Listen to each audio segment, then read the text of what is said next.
차가 많이 막혀가지고 늦으면 어떻게나 이제 이렇게 했는데 7시 반에는 못 왔고 이제 찬양이 끝나갈 즈음에 그래도 다행히 도착하게 되어서 너무나 다행입니다.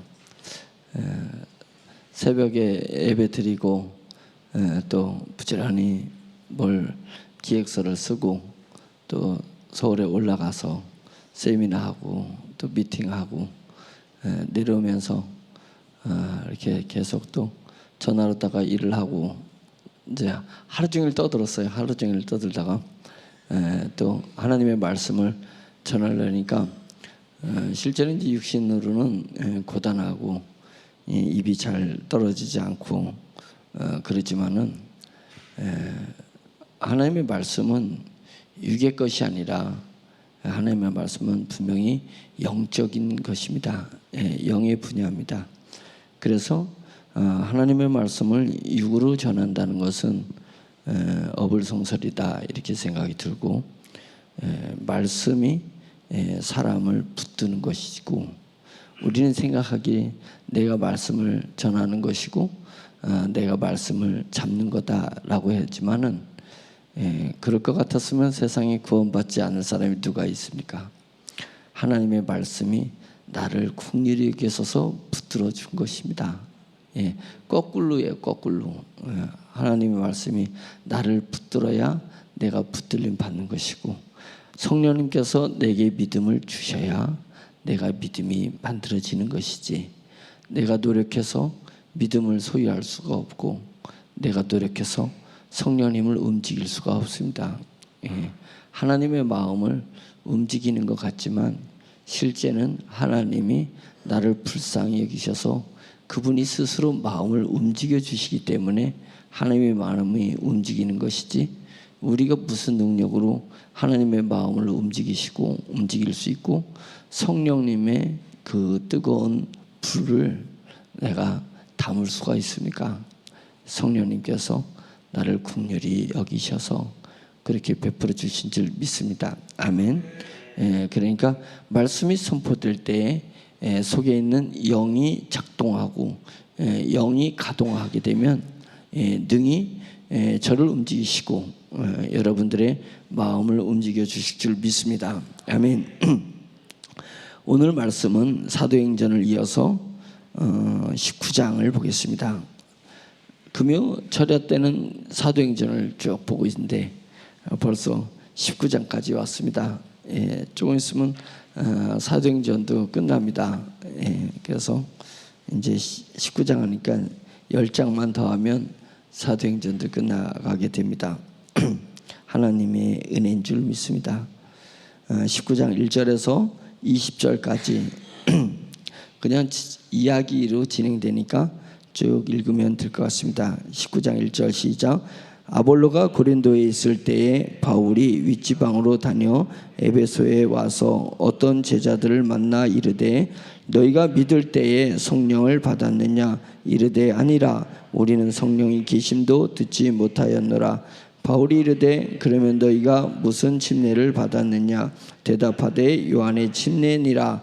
바울이 이르되 요한이 회개의 침례를 베풀며 백성에게 말하되 내 뒤에 오시는 이를 믿으라 하였으니 이는 곧 예수라 하거늘 그들이 듣고 주 예수의 이름으로 침례를 받으니 바울이 그들에게 안수하매 성령이 그들에게 임하심으로 방언도 하고 예언도 하니 모두 12사람쯤 되니라.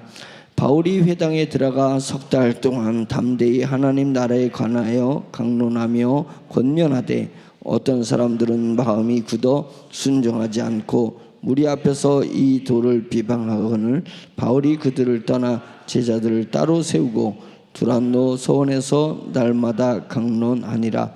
2해 동안 이같이 하니 아시아에 사는 자는 유대인이나 헬라인이나 다 주의 말씀을 듣더라. 하나님이 바울의 손으로 놀라운 능력을 행하게 하시니 심지어 사람들이 바울의 몸에서 손수건이나 앞치마를 가져다가 병든 사람에게 얹으면 그 병이 떠나고 악기도 나가더라. 이에 돌아다니며 마술하는 시험 삼아 악기 들린 자들에게 주 예수의 이름을 불러 말하되 내가 바울이 전파하는 예수를 의지하여 너에게 명하노라 하더라. 유대의 한 제사장 스게와의 7 아들도 이 일을 행하더니 악기가 대답하여 이르되 내가 예수도 알고 바울도 알거니와 너희는 누구냐 하며 악기 들린 사람이 그들에게 뛰어올라 눌러 이기니 그들이 상하여 벗은 몸으로 그 집에서 도망하는지라. 에베소에 사는 유대인과 헬라인들이 다 이 일을 알고 두려워하며 주 예수의 이름을 높이고 믿는 사람들이 많이 와서 자복하여 행한 일을 알리며 또 마술을 행하던 많은 사람이 그 책을 모아 가지고 와서 모든 사람 앞에서 불사르니 그 책값을 계산한 즉 은 5만이나 되더라. 이와 같이 주의 말씀이 힘이 있어 흥황하여 세력을 얻으니라. 아멘. 따뜻한 물 한 컵만 좀 떠다 주세요. 20절 주님의 말씀이 힘이 있어. 말씀이 힘을 얻었다. 말씀이 힘을 행사하기 시작했다. 이제 이 얘기입니다. 말씀이 힘이 있어서 흥황했다. 번성하게 되었습니다. 번성하게 되고 세력을 얻으니라. 그 세력을 얻었다는 것은 뭐냐면 그 말씀을 믿는 사람들이 많아졌다. 말씀을 따르는 사람이 많아졌다. 그 말씀대로 행하는 사람이 많아졌다라는 것입니다. 결국은 우리 그리스도인들, 우리 교인들이 많아지게 되었다 이런 뜻입니다. 그래서 부흥했다 이것입니다. 부흥했습니다. 고맙습니다.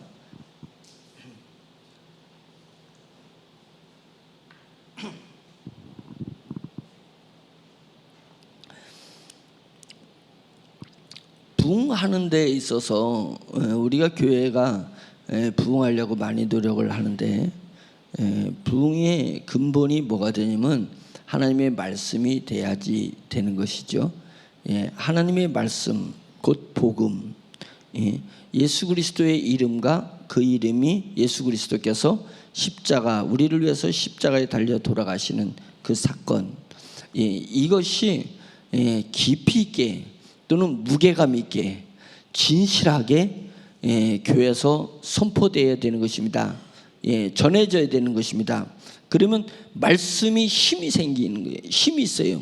말씀이 힘이 있으면 그 말씀에 굴복하고 순종하는 사람이 나오게 되어 있습니다. 말씀이 말씀답게 선포될 때에, 복음이 복음답게 선포될 때에 사람들은 굴복하는 것입니다. 영적으로 굴복하는 거예요. 사람들을 꼬셔서 프로그램을 통해서 이렇게 막 초청해가지고 그것이 하나의 계기는 될 수 있을지언정 궁극적으로 하나님의 말씀이 교회에서는 진실되고 무게감 있게 선포돼야 된다는 것입니다. 이거 외에 다른 것이 뭐가 있겠습니까? 그래서 하나님의 말씀이 선포되면 사람들은 그 말씀에 순응하고 따르게 되어 있습니다. 순응하고 따르게, 이게 영적 질서라는 말이에요. 영적 질서. 사람을 사람답게 하는 것, 영혼을 영혼답게 하는 것, 멸망에 이르는 우리의 팔자가 완전히 바뀌는 것은 말씀밖에 없다. 복음밖에 없다. 그러니까 복음만이 선포돼야 되는 것입니다. 교회는 오로지 복음이 선포돼야 되는 것입니다. 그런데 그 복음이 가짜의 복음이 아니라, 복음은 진짜긴 한데 그 복음을 전하는 사람의 마음이 정말 복음을 복음답게 생각하고 있느냐에 따라서 그 복음이 진짜가 될 수 있고 그 복음이 이론 가짜가 될 수도 있다는 것입니다. 그래서 아무리 예수 그리스도의 이름을 얘기해도 여기 스게와라는 제사장의 7 아들이 있는데, 이건 뭐 사도 바울이 기적을 너무 많이 베풀으니까 뭔가 예수의 이름으로 명하노니 더러운 귀신아 물러가라, 더러운 귀신아 떠나가라. 그 앞에 예수 그리스도의 이름만 얘기하면 막 뒤집혀지네. 귀신이, 악귀들이 막 도망가네. 그러니까 제사장의 아들들이 야, 이거 어떻게 된 거야? 예수의 이름만 대면 되는 거야? 그래가지고 내가 예수 그리스도의 이름으로 명하노니 이 악귀야 떠나가라라고 했단 말이에요. 그러니까 악귀들이 내가 예수의 영도 알고 사도 바울도 아는데 도대체 너네들은 뭐냐 이래가지고 악귀들이 그 7 아들들한테 확 달려들어 버려가지고 옷을 그냥 홀딱 벗겨버린 것입니다. 예, 홀딱 벗겨버렸어요. 그러니까 얘 미친 거지 말하자면. 미쳐가지고 옷이 홀딱 버려가지고 온 동네를 싸돌아다니고 예, 막 도망다니고 이러더라 이것입니다. 그러니까 똑같은 거예요. 누가 예수 그리스도의 이름으로 전하니까 악귀도 떠나가고 병자도 낫는데, 누구는 예수 그리스도의 이름으로 전하니까 악귀가 더 덤벼 들어가지고 만만히 보고 그 사람의 옷을 홀딱 벗겨버리는 이런 수치를 당하게 하는 것입니다. 복음은 이론이 아닙니다. 예수 그리스도의 이름도 이론이 아닌 것입니다. 예, 그 예수 그리스도의 이름과 십자가의 사건이 진짜의 영적인 파워, 능력이 되기 위해서는 복음이 영적인 세계의 질서를, 세계의 진리를 얘기하는 건데, 그 복음이 복음되게 하기 위해서는 말씀을 전하는 사람의 심령이 복음과 자기가 하나가 되는 거예요. 믿어버려야 되는 것입니다. 믿지 않고 선포하는 것은 이론일 뿐인 것입니다. 이론은 또 다른 논쟁을 만들어낼 뿐이지 파워가 없습니다. 파워가 없는 거예요. 그러니까 우리 교회가 흥황하여 세력을 얻게 되려면, 부흥하려면 반드시 세종중앙침례교회뿐만 아니라 한국교회 어느 교회든지 교회가 진정한 부흥을 이루려면은 예수 그리스도의 이름을 신뢰하는 사람이 되어서 예수 그리스도의 이름을 무게감 있게 전해야 된다. 진실되게 전해야 된다. 이것입니다. 그 다음에 영의 세계에 대해서 내가 신뢰를 하고 세상에 보이는 것은 보이지 않는 것 때문에 영의 세계에서 육의 세계가 보여진다는 것, 나타난다는 것, 내가 육의 세계를 노력을 통해서 바꾸려고 했는데 안 바꿔진다는 것입니다. 사람의 운명을 노력을 통해서 바꾸려고 했는데 안 바꿔지는 것입니다. 몰락해가는 우리의 집안이나 몰락하는 우리의 기업을 사람이 노력을 해가지고 바꾸려면 안 바꿔진다는 거예요. 차라리 악귀한테 잡혀있고 우상에게 잡혀있는 사람이 노력을 하면 될런지 모르지만, 하나님 앞에 붙들려 있는 사람, 성령님에게 붙들려 있는 사람은 자기가 노력하면 할수록 꼬이고 엉키고 막히기 시작한다는 거예요.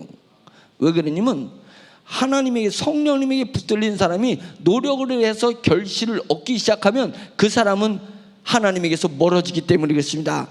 그 사람은 복음에게서 멀어지기 때문에 그렇습니다. 그 사람은 복음을 움켜쥐는, 복음을 전폭적으로 의지하는 그 에너지가 떨어지고 세상을 쫓아가는 사람이 되기 때문에 성령님이 방해한다는 거예요. 성령님이 해방한다는 거예요. 돼서는 안 되는 거예요. 성령님을 의지하지 않고는 돼서는 안 돼요. 그 일이 잘 돼서는 안 된다는 것입니다. 그러니까 우리는 복음을 붙들자, 신뢰하자. 그리고 신뢰하는 마음으로 예수 그리스도의 이름을 선포하고 복음을 자세히 사람들한테 가르쳐 줄 수 있는 그런 사람이 되자는 것입니다. 그런 교회가 되어야 되는 것입니다. 우리 모두가 그런 교회가 된다면 우리가 부흥하지 말라 해도 교회가 부흥할 것이고, 한국 교회가 부흥하지 말라 해도 한국 교회가 부흥하게 될 것입니다.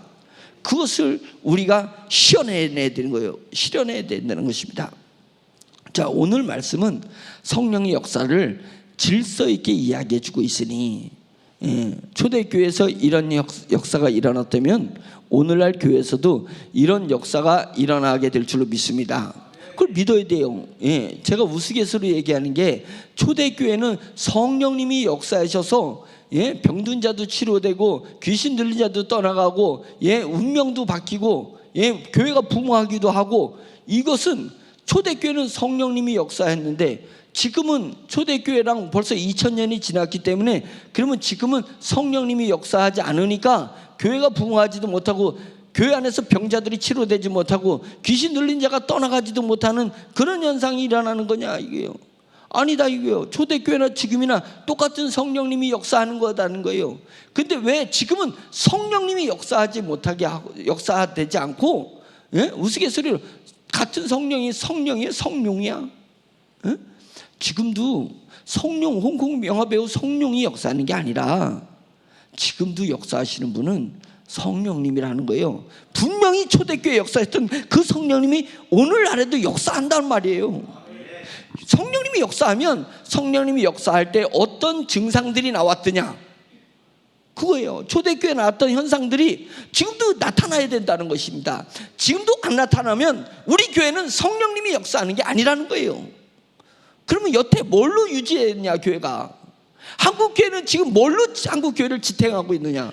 성령 외에 다른 것으로 지탱한다면 부흥이 일어나지 않는 것입니다. 부흥이 될 수도 없어요. 심령의 변화와 역사가 일어날 수가 절대로 없다는 것입니다. 그래서 지금 우리가 다시 성령의 역사로 돌아가야 된다. 성령님이 이곳에 역사하도록 우리가 적극적으로 성령님을 신뢰하고 믿고 성령님을 영광되게 해야 되는 것입니다. 영광되게 해야 되는 것입니다.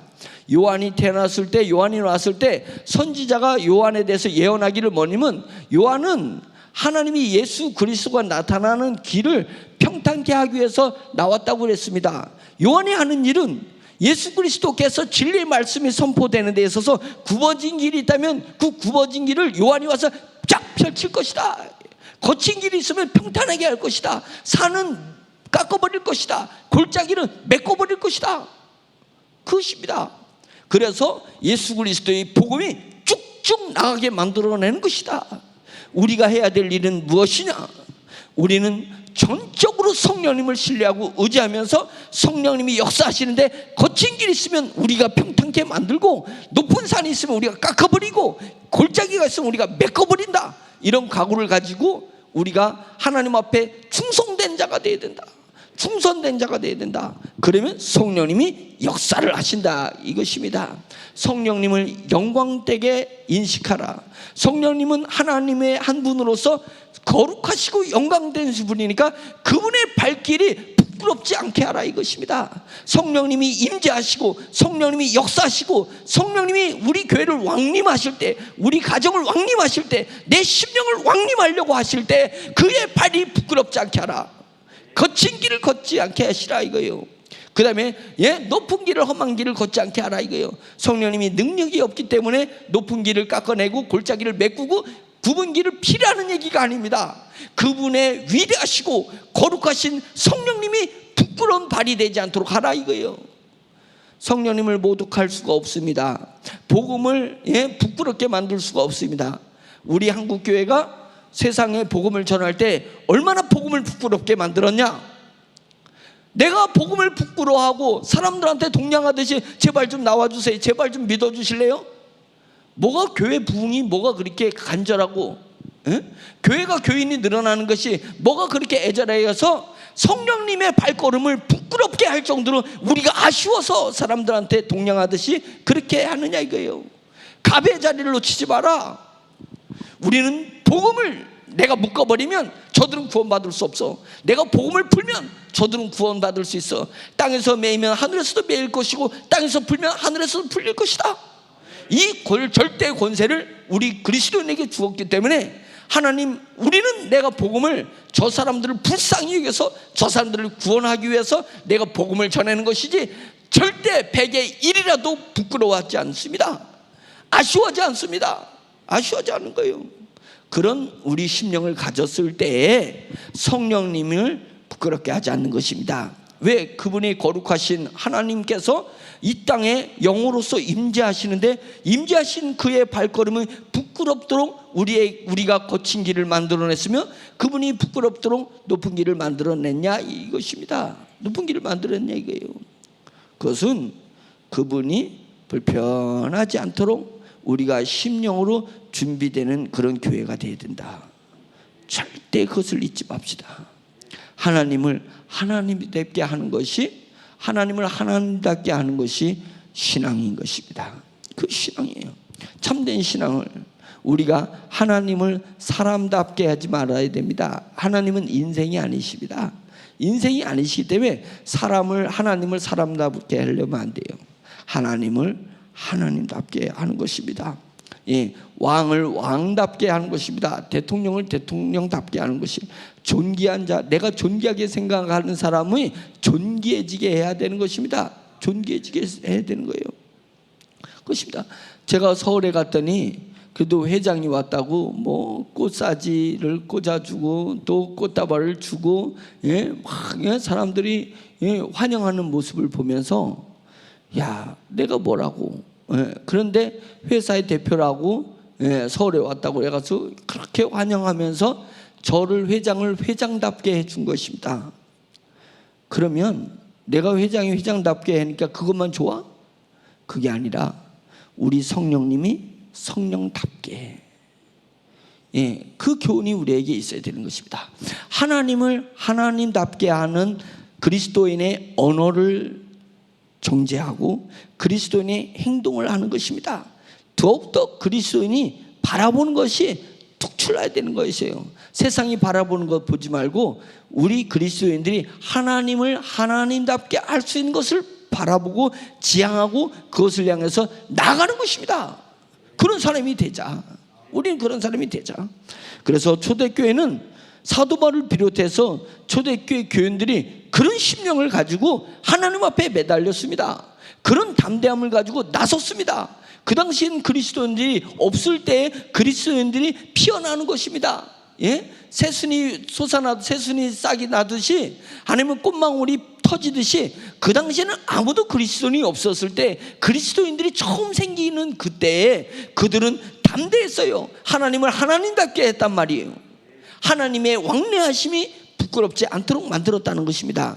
그러니까 초대교회다운 놀라운 역사가 일어났으니 지금 이 시대에 우리가 교회에 모여서 교회를 이루고 있는 우리 성도들이 초대교회 교인들의 심령과 같은 그런 심령을 가지게 된다면 성령님도 같은 성령님이시기 때문에 오늘날 초대교회 역사했던 똑같은 역사, 동일한 역사를 우리에게 베풀어 주실 것이다. 그래서 우리는 그리스도인다운 교회다운 그런 모습, 세상 사람들이 감당할 수 없다. 교회를 감당할 수 없는 것입니다. 그리스도인들을 감당할 수 없는 그런 사람들이 돼야 되지 않겠냐, 그것입니다. 그래서 자, 이제 성경을 19장을 하나씩 이제 보겠습니다. 19장 2절에 이르되 너희가 믿을 때 성령을 받았느냐, 이것입니다. 우리가 믿는다면, 정말 믿는다면 성령을 받는 것까지 우리가 마음을 써야 되는 것입니다. 내가 예수님을 믿었으니까 끝이다, 그게 아니라 내가 예수님을 믿었어요? 그러면 성령을 받아야지. 성령님을 받아야죠. 그러니까 믿었다면 기대하라는 것입니다. 믿었다면 기대하라. 우리가 어디 가서 편의점 가서든지 뭐 가서 계산을 했어요. 아니면 티켓을 끊었어요. 영화 티켓을 끊었다는 거는 뭐예요? 영화를 보는 것을 기대하는 거잖아요. 그래, 음식값을 계산했으면 아이스크림이든지 음식이든지 나한테 오는 것을 기대하잖아요. 우리가 믿었습니까? 믿었다면, 예수 그리스도를 믿었다면 성령님을 기대하세요. 믿고 끝나지 말고, 예수님을 믿고 끝나면 능력 있는 삶을 살지 못합니다. 예수 그리스도를 믿었으면 성령을 받았느냐? 성령이 충만하느냐? 성령님이 역사하심을 감지하고 있느냐? 여기까지 기대하라. 왜 거기까지 기대를 안 하는 거예요? 믿고 나면 이론에서 끝나는 거예요? 내가 믿었으니까 그러면 내 구원이 이루어졌고, 그런 게 아니에요. 믿었으면 성령님이 역사하신다는 것입니다.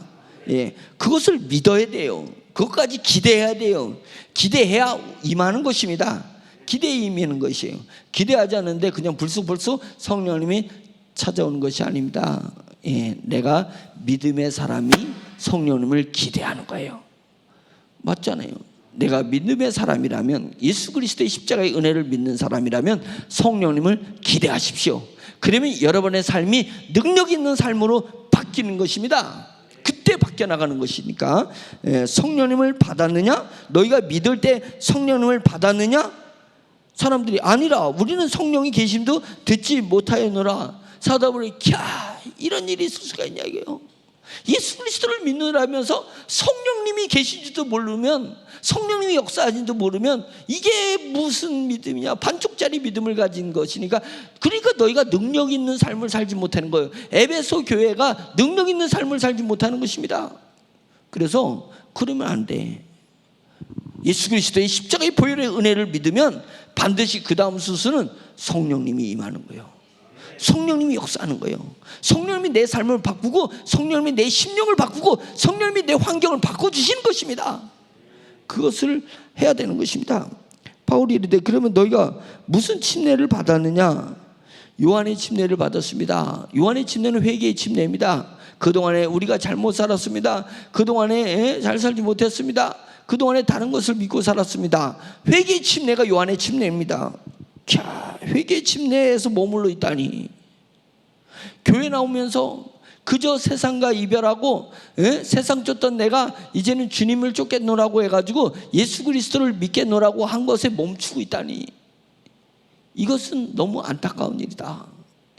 이제 다 이루어진 건데 예수님을 믿었다면 이제 성령님 받는 건 한순간인데 다 이뤘는데 왜 그 성령을 받지 못해가지고 능력이 예수님을 믿는 그리스도인이라 하면서 능력 있는 삶을 살지 못하냐. 거기에요. 능력 있는 삶을 못 사는 것은 문제가 있다. 그래서 바울이 뭐라 그랬냐면 4절에 바울이 이르되 요한이 회개의 침례를 베풀며 요한은 회개의 침례를 베풀며 백성에게 말하되 요한이 그랬다는 거, 내 뒤에 오시는 이를 믿으라 했다는 거예요. 요한이 회개의 침례를 하면서 내 뒤에 오시는 이를 믿어야 된다. 그 내 뒤에 오시는 이는 예수다. 예수입니다. 예수다. 그래가지고 사도 바울이 자, 침례 요한이 회개의 침례를 하면서 예수님을 예고하지 않았느냐. 이제 내가 예수 그리스도의 이름으로 침례를 베풀 것이다. 자, 그거잖아요. 회개의 침례, 예수 그리스도의 침례. 그러니까 침례는 뭐냐면 푹 들어갔다가 나오는 것이니까 내가 예수 그리스도로 살리라. 내가 육체가 죽어서 물에 잠길 때 침례가 그거잖아요. 세례는 잘 이해 못해요. 침례는 물속에다 사람을 먹고 이렇게 싹 담근단 말이에요. 그러니까 내 과거에, 내 자아상에, 내가 과거에 살았던 패턴, 내가 과거에 욕심내고 살아왔던 그런 모든 것들을 다 잠그고 쭉 집어넣는 것입니다. 물속에 이렇게 푹 들어가면 이게 죽은 거예요. 그 다음에는 살 때는 다시 내가 다시 올라오면 이게 골치 아픈 거잖아. 내가 죽었다가 내가 다시 살아왔다가 내가 다시 죽었다가 내가 다시 살았다가 이게 뭡니까 이게? 침례의 진정한 의미는 내가 죽고 살 때는 예수 그리스도로 사는 것입니다. 내가 예수 그리스도를 믿기 전에는 내 의지대로, 내 성격대로, 내 감정대로, 내 욕심대로, 내 꿈대로 살았지만 그것은 예수 그리스도를 믿기 전의 얘기고 내가 죽어가 동시에 이제는 예수 그리스도로 사는 거니까 나의 뜻이 아니라 예수님의 뜻대로 사는 것이고 나의 감정대로 사는 것이 아니라 예수 그리스도에게 내게 주시는 감동에서 사는 것이고 나의 목적을 이루기 위해서가 아니라 우리 주 예수 그리스도께서 이 땅에 실현하고자 하는 하나님의 뜻을 이루기 위해서 내가 사는 것이고 내 세상의 꿈으로 사는 것이 아니라 천국을 사모하고 그 나라의 영광과 그 나라의 멸관과 그 나라에서 받을 영원한 자랑을 바라보면서 꿈꾸면서 사는 것이다. 그것입니다. 그것이 예수로 침례를 받는 것입니다. 주 예수의 이름으로 침례를 받는 것입니다. 그랬습니다. 그리고 예수 그리스도의 이름으로 침례를 받고 바울이 그들의 머리에 안수를 딱 하니까 성령이 그들에게 임하였다. 자, 드디어 이제 회개의 침례를 하고 예수 그리스도의 이름으로 내가 살아날 것을 다짐하는 사람, 이제는 나로 말미암아 살지 않고 예수 그리스도로 말미암아 살려고 합니다. 이제는 내가 나 된 것은 나로 말미암았습니다. 이제까지 나는 내 노력으로 해서 나라는 정체성을 가졌는데 이제부터는 나로 말미암아 내 정체성을 만드는 것이 아니라 예수 그리스도로 말미암아 나의 정체성을 만들어 나가려고 한다. 내 노력이 나를 만드는 것이 아닙니다. 예수 그리스도를 믿는 그 믿음이 이제부터는 그리스도인을 만들어내는 것입니다. 그게 완전히 다른 거예요. 완전히 다릅니다. 우리가 아직도 노력을 해서 나를 나되게 하려고 하고 나를 존귀하게 하려고 하는 거냐. 그렇게 사람은 존귀해지는, 그리스도인은 그렇게 존귀해지는 것이 아니라 예수 그리스도를 믿음으로 존귀해지는 것입니다. 예수 그리스도의 은혜로 말미암아 존귀해지는 것입니다. 그 예수 그리스도의 이름으로 말미암아 내가 하고자 하는 일들이 예수 그리스도의 이름으로 되어지는 것입니다. 되어지는 것입니다. 그런 것을 느껴야 된다. 그래서 이제 바울을 안수함에 드디어 성령이 그들에게 임했습니다. 성령이 임하니까 나타나는 것이 방언을 하더라. 그 다음에 예언도 하더라. 이것입니다. 방언과 예언은 대표적으로 지금 얘기하고 있는 것이라고 저는 믿고 있습니다. 예, 왜 그러냐면 제가 어렸을 때부터 봐오면서 성령을 충만히 받은 사람이 방언을 안 받고 다른 쪽으로다가 역사가 일어나는 것을 저는 많이 봤습니다. 예, 많이 봤습니다. 그런데 방언을 받은 사람이 또 능력 있게 살지 못하는 사람도 많이 봤습니다. 그러니까 여기서 말하는 방언과 예언은 성령님의 은사를 대표해서 방언과 예언을 얘기하고 있는 것이라고 믿고 있습니다. 가르치는 은사도 있고 지혜의 은사도 있고 예언의 은사도 있고, 예, 은사는 신유의 은사도 있고 여러 가지 은사가 교회를 위해서 나타나는데 대표적으로 딱 성령이 임하니까 방언이 터지더라, 방언이 터지더라 이것입니다. 방언을 제가 체험을 통해서 얘기해 보면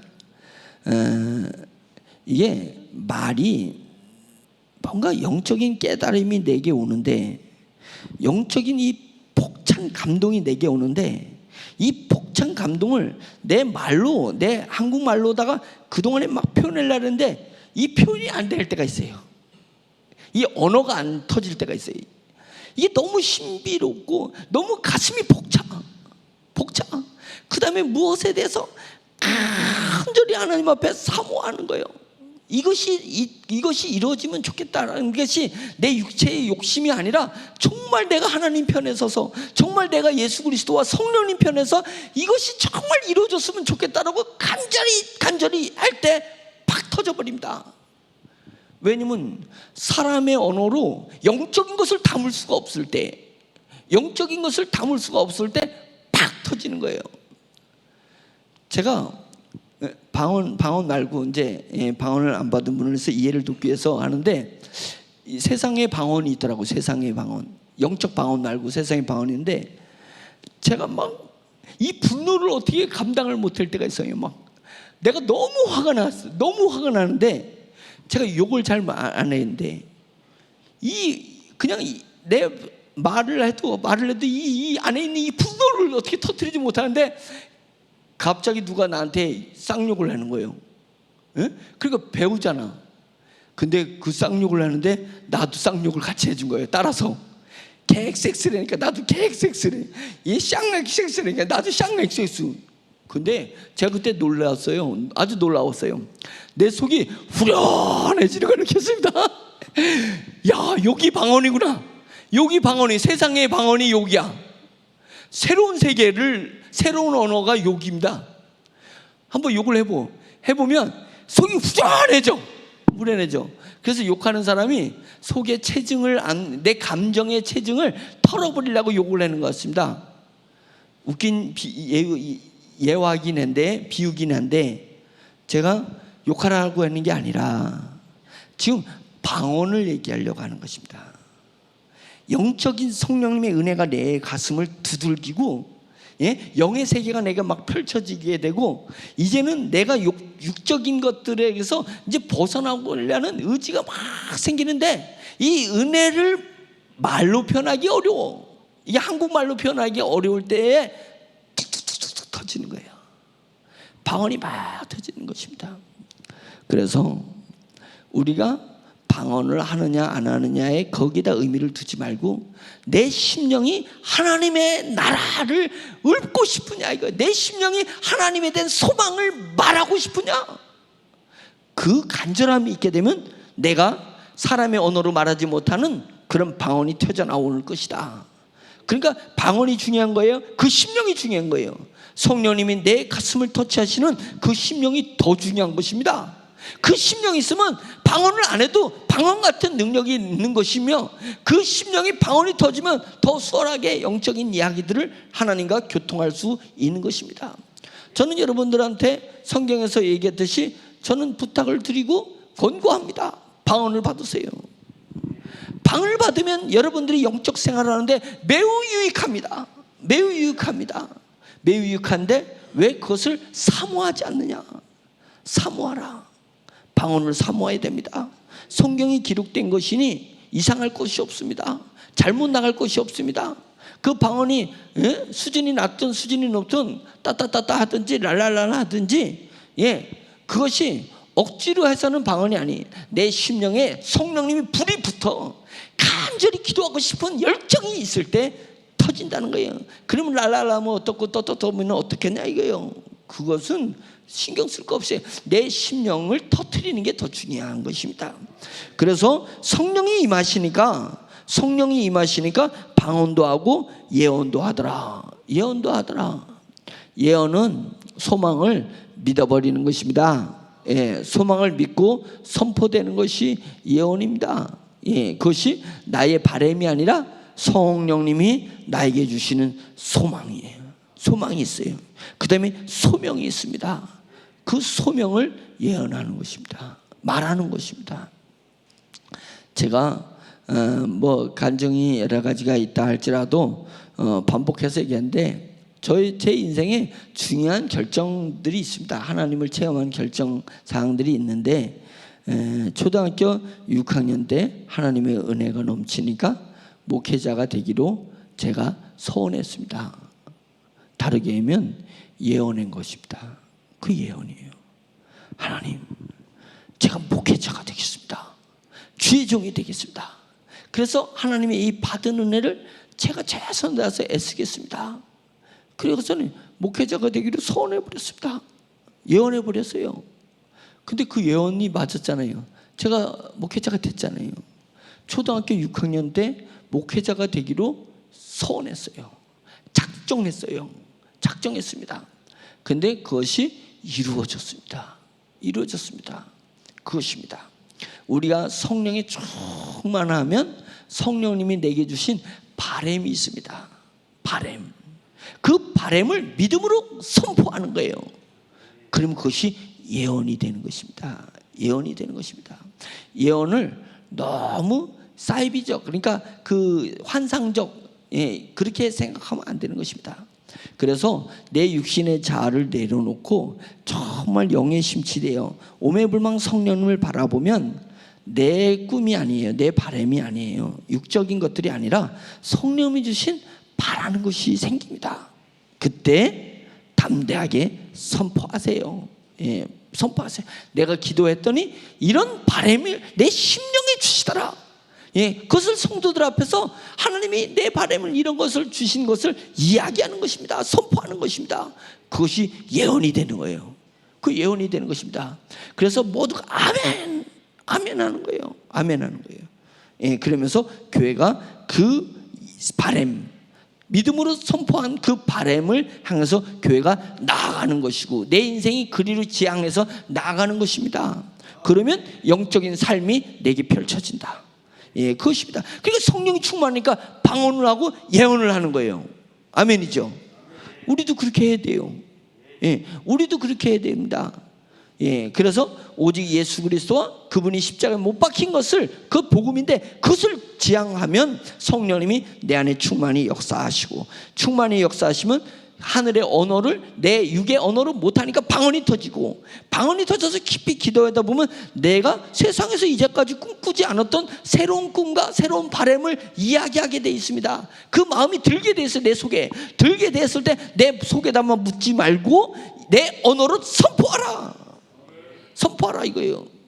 그러면 교회에서 예언이 이루어지는 것입니다. 예언이 선포되고 그것이 이루어지게 되는 것입니다. 그런 것입니다. 자, 그런데 8절, 바울이 회당에 들어가서 석 달 동안 담대히 그 위대한 바울이 에베소에 있는 회당, 유대인들이 모이는 곳, 유대인들만 모이는 곳입니다. 회당에는 헬라인들은 모이지 않습니다.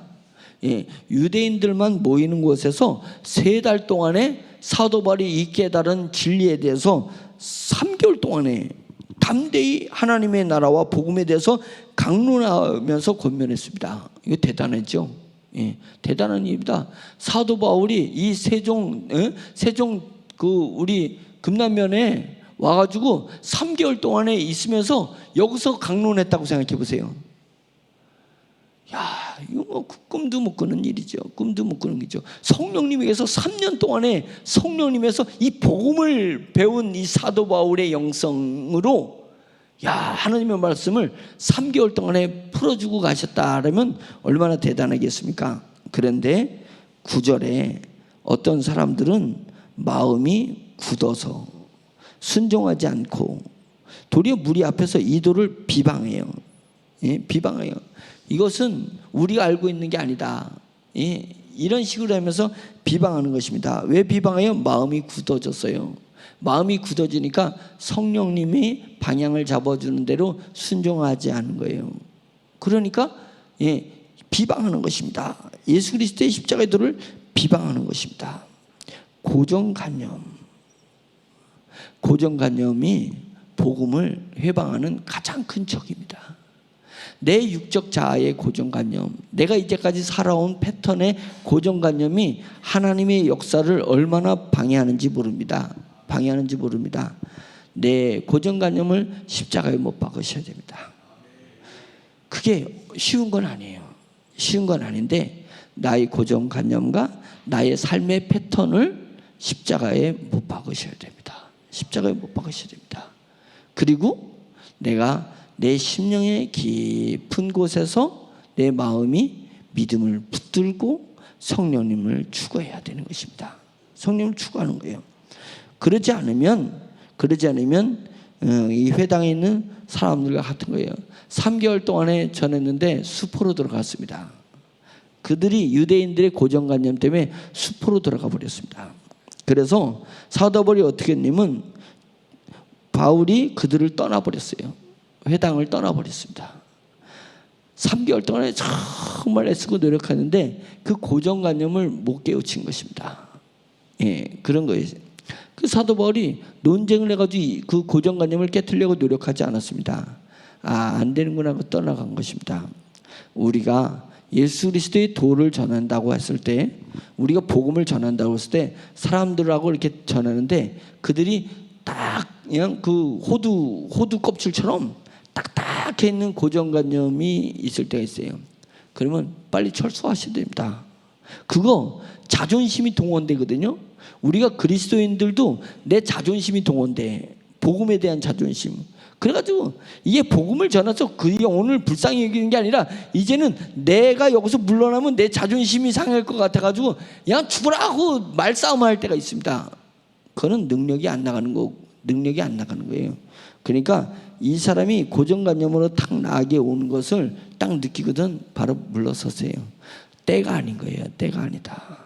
예, 사도 바울, 그 엄청난 영성의 사도 바울이라 할지라도 유대인들이 회당에서 갖는 그 고정관념 앞에서 3개월 동안에 했지만은 물러서잖아요. 자, 물러선 다음에 어떤 역사가 일어나는지 볼까요? 두란노라는 사람이 있습니다.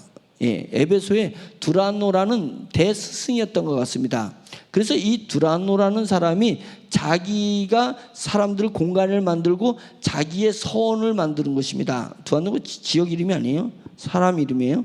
예, 두란노라는 스승이 만들어놓은 학습장, 교육장이 있었는데 사도 바울이 회당에서 전에다가 안 되는데 이 스승이 사도 바울에게 와서 우리 서당에 와서 서원에 와서 그러니까 교육장에 와서 한번 강론을 해봐라 라고 한 것입니다. 그래, 그 두란노라 한 사람이 자기의 공간을 사도 바울한테 내주는 사건이 발생했어요. 그래서 사도 바울이 그 회당에서 복음을 전했어요. 근데 그들은 고정관념이 없었어요. 복음을 전하는데 놀라운 복음의 역사가 일어나는 것입니다. 그래서 2년 동안에 두란노에서 2년 동안에 복음을 전하면서 에베소 교회가 초대교회 소아시아 교회의 중심이 된 것입니다. 이 놀라운 역사에 그 2년 동안에 배출한 제자들이 초대교회 복음의 역사를 이뤄서 오늘날까지 복음이 전 세계에 전파되는 계기가 만들어낸 것입니다. 한 사람의 헌신과 희생이었습니다. 자기의 기득권을 포기한 것입니다. 자기 학식의 고정관념을 내려놓은 그 한 사람 때문에 그곳에서 사도 바울이 강론하게 되었고 거기서 2년 동안에 수많은 제자들이 만들어져서 사도 바울이 소아시아와 유럽을 전도하고 온 것을 그 제자들이 다 차지해가지고 거기서 융성하게 된 것입니다. 복음을 융성하게 된 사도 바울 혼자 힘으로 어떻게 그 넓은 땅을 다 양육하겠어요? 그 두란노 서원에서 훈련한 제자들이 그렇게 만들어낸 것입니다. 이건 놀라운 일입니다. 놀라운 일이에요. 여러분들이 가지고 있는 여러분들이 기득권이 있습니까? 회사에서 기득권, 지역에서 기득권, 어디서나 내가 가지고 있는 기득권이 있습니까? 가정에서 기득권은 내가 시어머니면 시어머니의 기득권을 며느리한테 넘겨줘 볼 수도 있습니다. 이 기득권이 복음을 전파하는 데 쓰임을 받을 수 있다면 내가 가지고 있는 기득권을 넘겨봐라. 복음이 전파되기 위해서. 그러면 그것에서 성령님이 놀랍게 역사한다. 그래서 11절 하나님이 거기서 그냥 말씀을 쫙 가르쳤다 이거예요. 자, 성령님이 역사하시면 말씀을 선포하는 자리를 만들어낸다. 반드시 성령님은 복음이 선포되는 기회를 만들어낸다. 그것을 찾아야 된다 이것입니다. 우리 교회에서 이제 벌써 제가 여기 온 지 1년 됐어요. 거의 1년 되었습니다. 1년 동안에 제가 사적인 얘기 거의 안 했습니다. 프로그램 우리 교회 하나도 작동 안 했습니다. 제가 마케팅하는 사람인데 회사에서 마케팅 기획을 짜는데 우리 교회를 부흥시키기 위한, 저는 어렸을 때부터 교회를 다녔습니다. 수많은 프로그램과 수많은 전략을 제가 많이 습득하지 않았겠어요? 그런데 그것을 하나도 안 하려고 노력했습니다. 심지어 교회인들 신방도 안 했습니다. 왜 안 했다고 생각했어요? 성령님이 내 안에 역사한다면 제일 먼저 말씀이 선포되는 거예요. 복음이 선포되는 거예요. 복음이 선포되는데 방해하지 마. 오로지 복음이 선포되는 거예요. 그리고 나면은 때가 이르면 11절처럼 하나님이 바울의 손으로 놀라운 능력을 행하게 하신다. 그 다음엔 능력이 나오는 것입니다. 저는 그날을 사모하고 기다리고 있습니다. 그래서 이번에 죽어가는 분을 항상 한번 외쳐봤는데 돌아가셨어. 돌아가셨어요. 뭐 어쩔 수가 없지 뭐, 아직은 아니니까. 그래 해보는 거예요. 또 있으면 이제 또 하려고 해요. 왜냐면 말씀이, 복음이 선포됐으니까. 그 다음에는 하나님께서 이제는 능력이 나갈 때가 됐다니까요. 능력이 나갈 때가 돼서 이제는 지금은 병자에게 손을 얹으려고 하고 있습니다. 병자에게 손을 얹으려고 하고 있어요. 그래서 이제 금요철야 같은 데는 이제 안수기도도 하려고 하고 있습니다. 주님께서 때가 되면 병자를 분명히 고치신다니까요. 그런 일이 일어나요. 자, 이거 보세요. 바울이 손으로 놀라운 능력을 행하게 하셨다. 그러니까 이걸 얼마나 많이 행했는지 12절, 심지어 사람들이 바울의 몸에서 손수건이나 앞치마를 가져다가 병든 사람을 갖다 얹었어요. 바울의 손수건이 무슨 손수건인 줄 알아요? 바울은 간질과 안질을 가지고 있어요. 간질, 몸이 막 발광하는 거. 그 다음에 안질, 눈에 계속 고름이 껴가지고 바울이 그 깃털을 한 손수건과 깃털을 가지고 다니면서 깃털을 쭉 눈에 눈꺼풀이 막 끼니까 앞이 안 보이니까 깃털을 갖다가 이렇게 쭉 훑었대요. 훑은 거예요. 그리고는 이렇게 훔쳤겠지. 손수건을 훔치고 이렇게 강론하다가 놔뒀겠죠.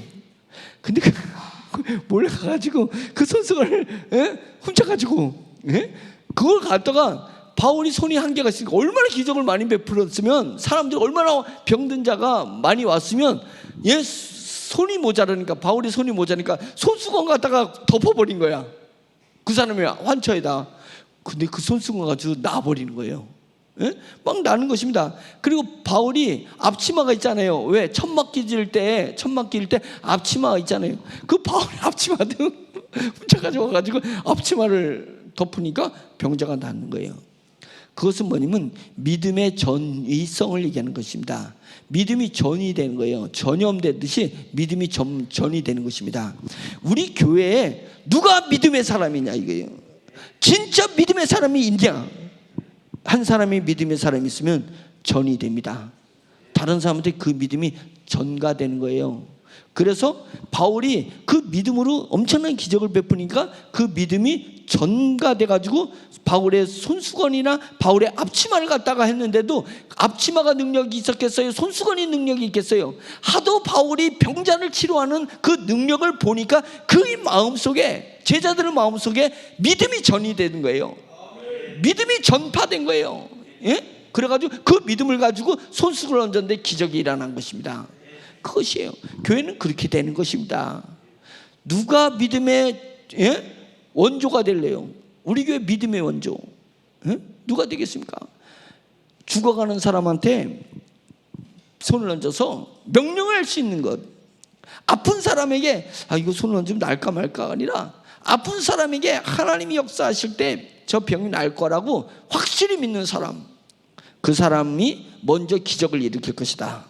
그 기적이 우리 교회에서 자주 나타나면 이제는 청년들이, 청소년들이, 주일학교 아이들이 손을 얹어서 병자를 치료하는 역사가 일어나게 될 것이다. 이것은 성령이 역사하면 당연히 그렇게 되는 것입니다. 될 것이에요. 그 다음에는 뭔 일이 일어나냐면 악귀도 나가더라. 악귀도 나가더라. 그것입니다. 그 12절에 얹으면 그 병이 떠나고 악귀도 나가더라. 이제 귀신과의 싸움이 시작됩니다. 귀신과의 싸움이 시작돼가지고 사탄은 물러치고 이런 게 아닙니다. 사탄은 물러나는 존재가 아니에요. 그거는 그냥 존재해요. 하나님이 공중권세를 줬기 때문에 세상이 존재하는 한 사탄의 세력은 존재하는 것입니다. 그런데 귀신은 달라요. 귀신은 쫓아내면 도망가는 것입니다. 귀신은 쫓아내면 도망가는 거예요. 귀신은 그렇게 막 무섭고 막 그런 개념이 아닙니다. 냄새나는 더러운 것이. 예수님이 이 무서운 귀신아, 이 아이에서 나가라 라는 적이 있어요? 이 더러운 귀신아 그에게서 나가는 것이죠. 무섭다는 것은 내가 육신의 자아에 있다 보니까 그동안에 학습된 것 때문에 무서운 거예요. 육적 자아가 귀신을 무서워할 뿐인 것입니다. 영적 자아에, 복음의 영적 자아인 것은 귀신을 무서워하는 존재가 아니라 더러운 존재로 하는 것입니다. 똥이 더러워서 피해, 무서워서 피해요? 더러워서 피는 거예요. 귀신이 무서워서 쫓아내요? 더러워서 쫓아내요? 더러워서 쫓아내는 거예요. 더러워서 쫓아내는 것입니다. 영의 사람은 귀신을 더럽게 보는 거예요. 육의 사람은 귀신을 무섭게 보는 거예요. 우리는 영의 사람입니까? 육의 사람입니까? 무섭다고 생각하면 육의 사람이에요. 난 육의 사람.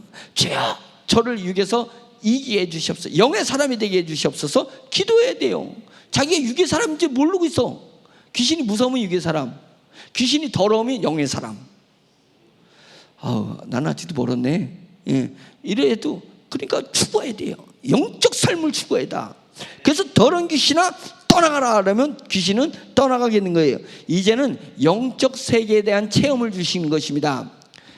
자, 하나님의 성령이, 하나님의 말씀이, 성령이 역사하면 하나님의 말씀이 강론되게 한다. 복음이 퍼져나가게 한다.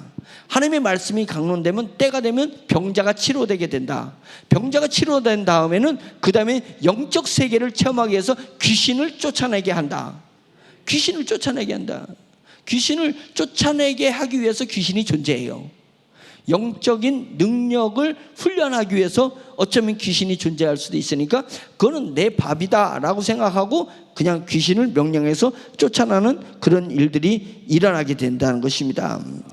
그렇게 되면 마지막에 일어나는 것이 뭐냐면 세상이 19절 또 마술을 행하는 많은 사람이 그 책을 모아서 자기의 지식, 자기의 근본 그 모아가지고 와서 모든 사람 앞에서 불사르니 그 책값을 계산한 주 은 5만이나 되더라. 그 얘기는 뭐냐면 엄청난 많은 사람들이 자기의 지식을 복음 앞에서 내려놓더라.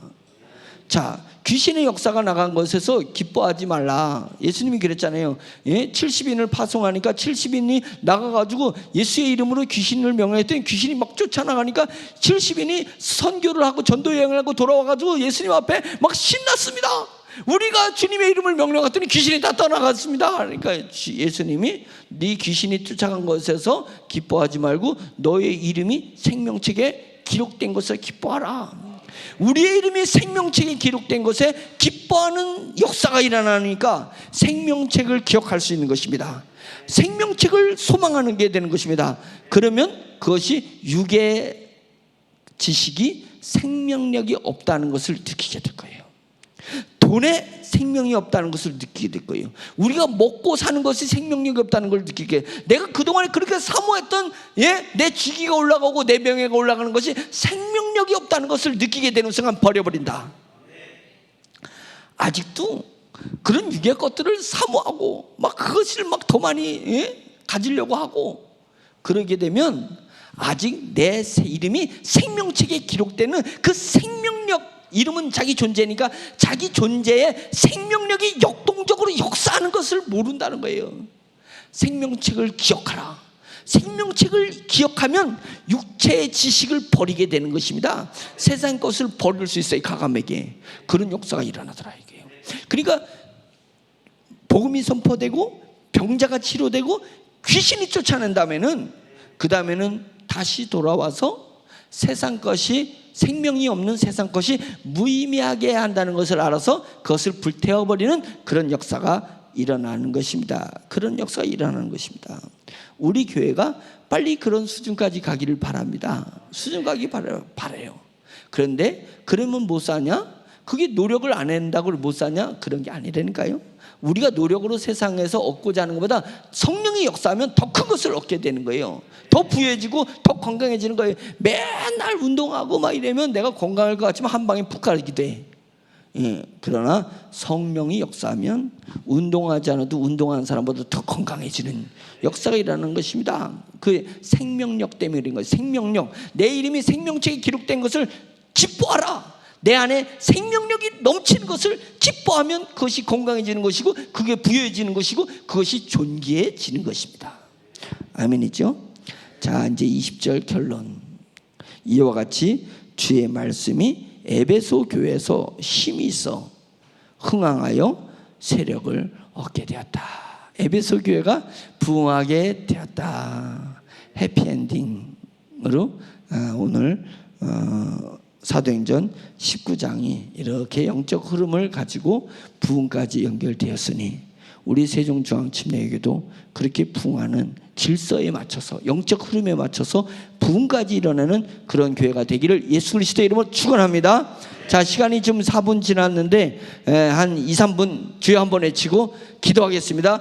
주여! 할렐루야. 전능하신 하나님 아버지, 주님의 말씀이 흥황하게 하여 주시옵시고 우리 세종중앙 침례교회에서 하나님 아버지 성도들의 심령 가운데 역사하여 주시옵소서. 불로 역사하여 주시옵소서. 뜨겁게 역사하여 주시옵소서. 바람이 불게 하여 주시옵소서. 하나님의 복음이 각자의 심령에 새겨지게 하여 주시고 하나님의 복음이 각자의 심령에서 학습되어지게 도와주시고 하나님 아버지여, 그래서 복음을 알고 복음을 전파할 수 있는 하나님 우리 복음의 교회가 될 수 있도록 인도하여 주시옵소서. 하나님 아버지여, 복음이 편만히 성도들 가운데 역사할 때에 주여 하나님 아버지의 병자에게 손을 얹은 즉 주여 병자가 치료되는 역사가 일어나게 될 줄로 믿습니다. 하나님 병자가 치료되게 해 주시옵소서. 암 환자가 치료되게 해 주시옵소서. 하나님 아버지 뇌질환 자가 치료되게 해 주시옵소서. 하나님 아버지 주님의 육체의 어떤 질병도 치료될 수 있도록 주여 인도하여 주시옵소서. 하나님 아버지 성령님을 드러내기 위하여서 하나님 아버지 우리에게 병을 주셨다고 생각하고 하나님 아버지 확신을 가지고 병자를 치료하게 하여 주시옵소서. 손을 얹어 병자를 치료할 수 있도록 주여 인도하여 주시옵시기를 간절히 원하고 원하오니 역사하여 주시옵소서.